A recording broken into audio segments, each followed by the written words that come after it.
လောကမှာမတန်လို့ရှိရင်ကျက်တည်ရှိသူနဲ့ကျက်တည်ကင်းမဲ့သူဘုံကံရှိသူနဲ့ဘုံကံမရှိသူဟာဘယ်လိုမှရေစက်မဆုံဘူးဆိုတာရှိနိုင်သလား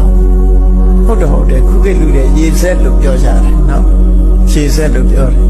ဘုံကံမရှိတဲ့လူဟာရေစက်ဆုံလို့မရဘူးတဲ့ဘုံကံညတာကွာနေလို့ရှိရင်ရေစက်မဆုံဘူးအဲ့ဒါကိုတေနကအမကြီးကိုမေးတဲ့အခါကျတော့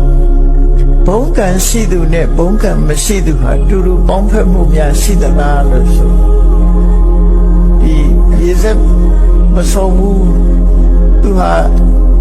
ဥဒ္ဓမရဒေဝီကပြောတယ်သူအဖေကပေးစားလိုက်တော့လည်းပဲသူတို့နှစ်ယောက်ဟာဘုံကံချင်းမတူလို့ရေစက်မဆုံးဘူးဆိုတာကိုပြောတော့တေနကအမကြီးကိုမေးတဲ့အခါဒါမဖြစ်နိုင်ဘူးလို့ပြောမရှိနိုင်ဘူးပေါ့မိဘပေးစားရဲ့တန်းနဲ့ဒီလိုဖြစ်တယ်ဆိုတော့လောကမှာမရှိနိုင်ဘူးဆိုတော့အဲ့ဒီမိဖုရားကသူ့အသက်ခံမှာတိတ်ကြောက်သွားတယ်တိတ်ကြောက်သွားတော့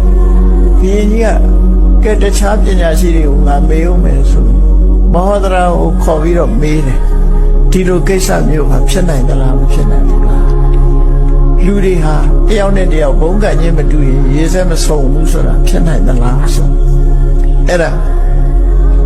ဘုရင်ကြီးမေးတဲ့မေးခွန်းကဘာလို့ဆို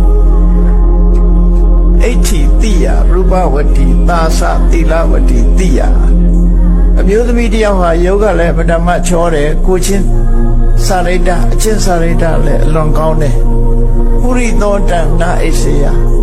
ဒါပေမဲ့ယောက်ျားတယောက်ကအဲ့ဒီအမျိုးသမီးကိုလုံးဝမချစ်နိုင်ဘူးမခင်နိုင်ဘူးတတ္တဟာတိမောဒတာအဲ့ဒါမျိုးရှိတယ်ဆိုတာမင်းယုံကြည်သလားလောကမှာရှိနိုင်သလား